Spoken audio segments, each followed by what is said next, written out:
안녕하세요. 공인중개사 이장님입니다. 조정지역 다주택자 한시적 중과배제가 시행 중인데 시장은 만만치가 않습니다. 그야말로 거래 절벽입니다.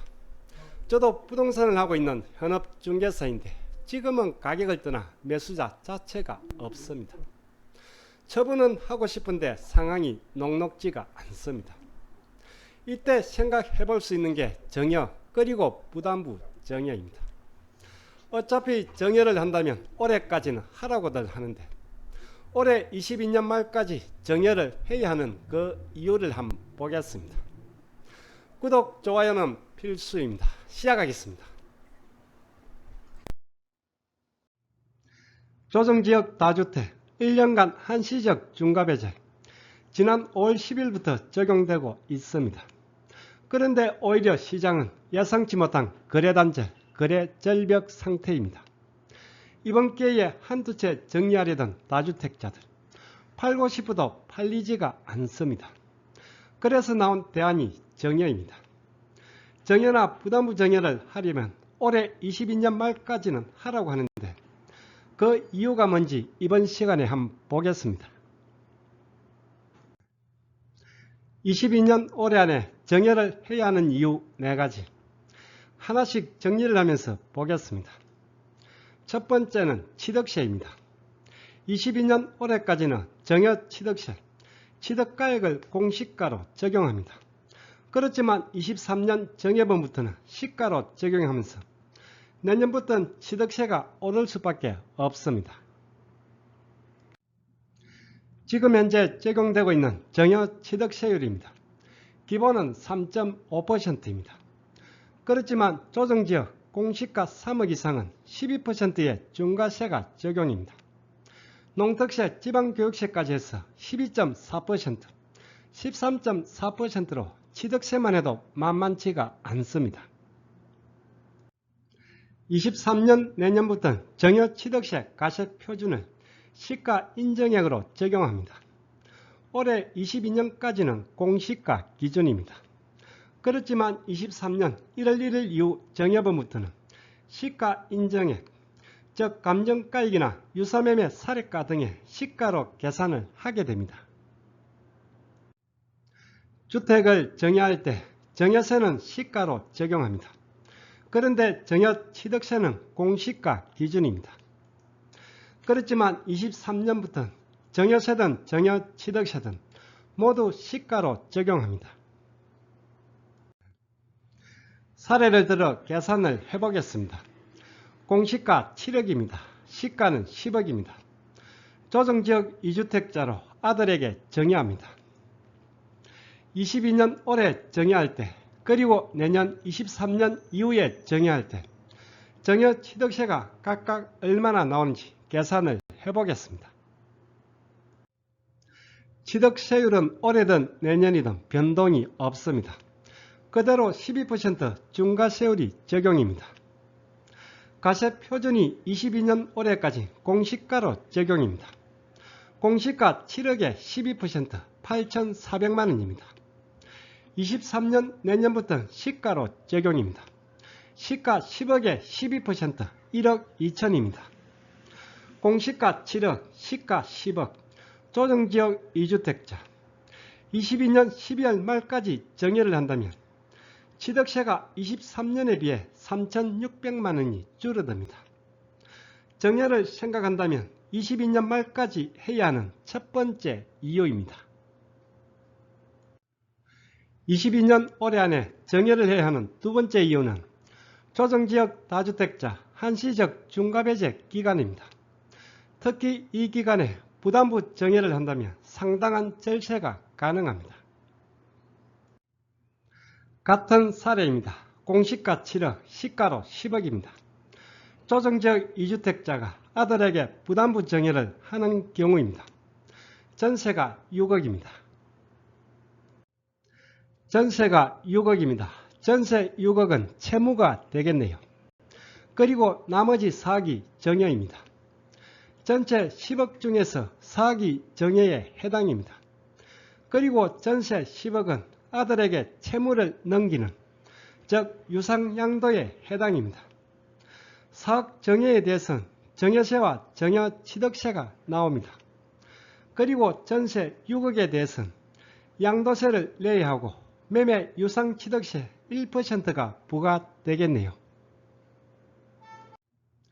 종종 헷갈리는 분들이 있는데 정여 4억에 대해서는 정여세를 그리고 전세 6억에 대해서는 양도세를 내게 됩니다. 그리고 취득세입니다. 정여 4억에 대해서는 정여취득세를 그리고 전세 6억에 대해서는 유상취득세, 일반 매매취득세가 부과됩니다. 이렇게 정여분과 양도분으로 구분해서 계산이 됩니다.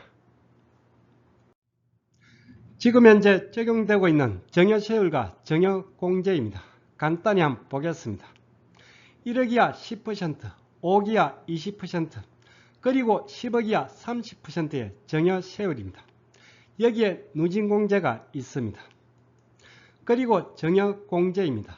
배우자공제 6억, 직계존비속, 즉 자식이나 부모에게 정여한다면 공제가 5천입니다. 배우자공제 6억, 직계존비속 5천, 대표적인 정여공제입니다. 나머지는 참고로 봐두시면 되겠네요. 부담부 정여를 했을 때 취득세, 정여세, 양도세 각각 얼마나 나오는지 22년 그리고 23년 비교를 해서 실제 계산을 한번 해보겠습니다. 먼저 정여 사억에 대한 정여세를 계산해 보겠습니다. 정여에 해당하는 사억에 대한 정여세를 계산해 보겠습니다.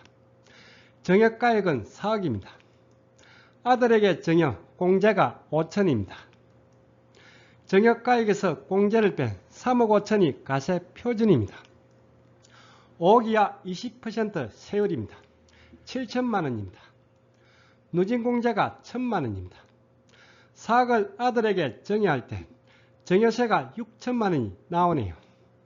정여세는 22년이든 23년이든 변동이 없습니다. 동일하게 6천만 원입니다. 다음 전세 6억에 대한 양도세를 계산해 보겠습니다. 전세 보증금 6억에 대한 양도세입니다. 간략히 빠르게 계산해 보겠습니다. 23년은 중과배제 기간이 끝나는 5월 10일 이후에 양도하는 것으로 하겠습니다. 양도가액이 6억입니다. 취득가액은 3억으로 하겠습니다.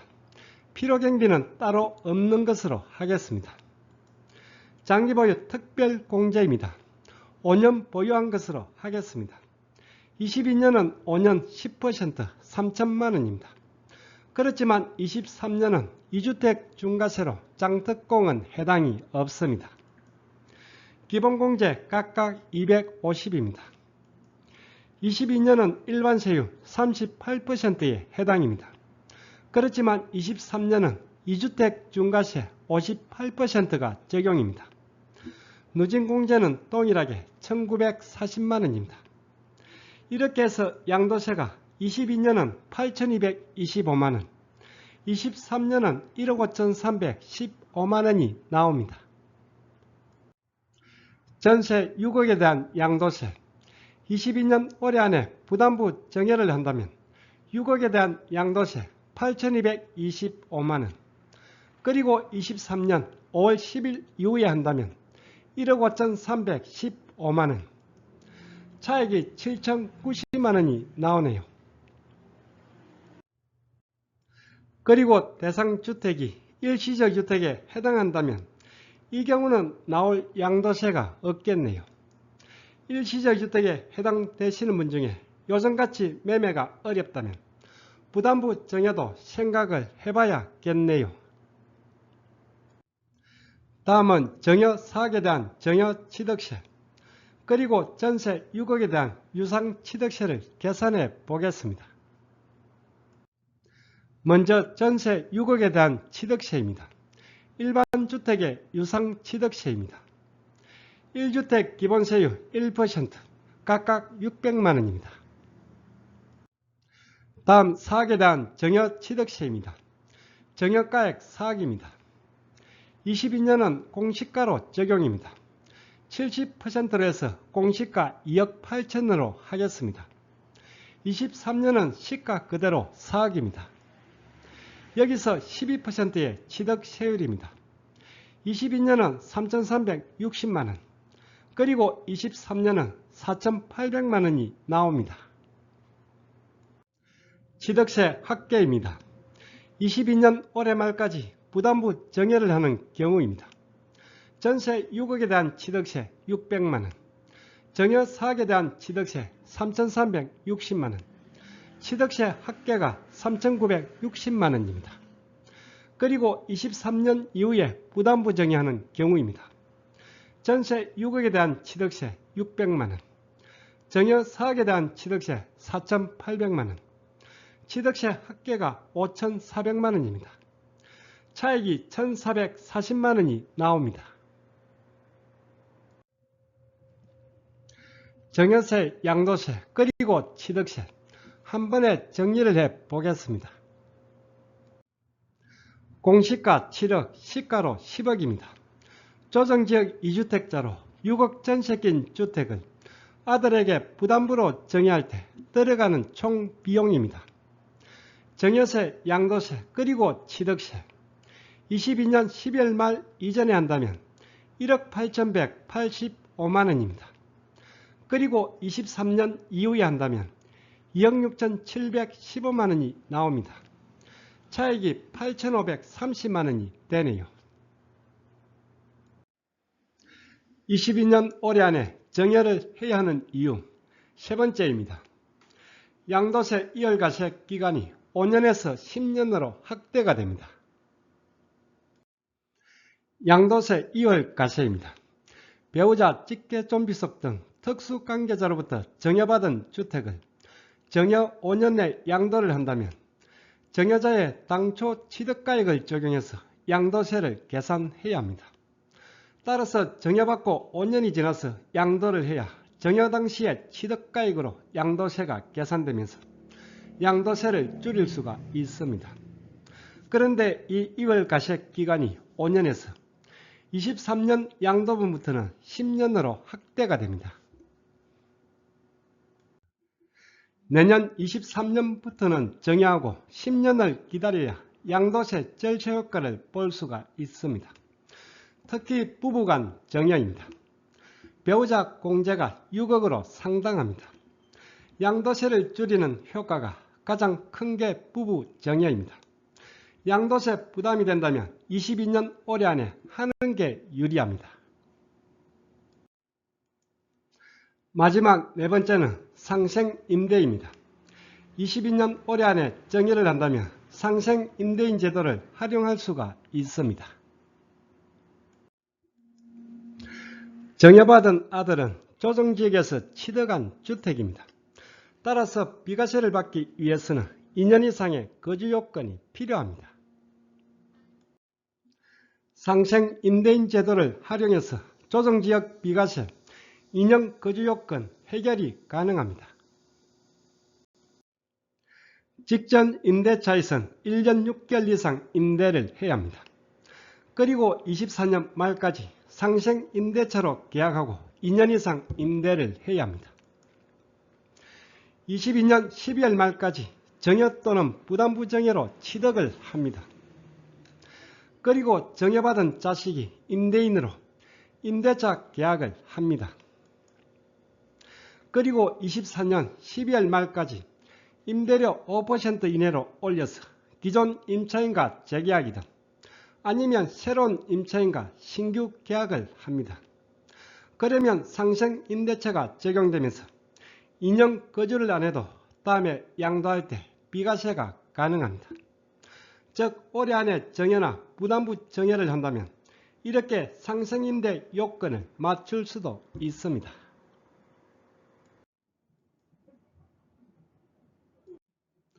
특히 조정지역 다주택자들 팔아도 양도세 때문에 팔 엄두가 안 나고 그동안 대안으로 정여를 많이들 해왔네요. 한시적 중과배제가 생기면서 처분할 기회가 왔는데 웬만큼 금매가 아니면 팔리지가 않습니다. 어차피 안 팔리는 거 정예나 부담부 정예를 생각한다면 이렇게 22년 말까지는 하는 게 유리합니다. 그리고 하나 더 고려할 사항은 종부세입니다. 정예나 부담부 정예를 고려하시는 분들 다시 한번 돌려보시고 판단을 잘 하시기 바랍니다. 다음 시간은 저가양도에 대해서 알아보겠습니다.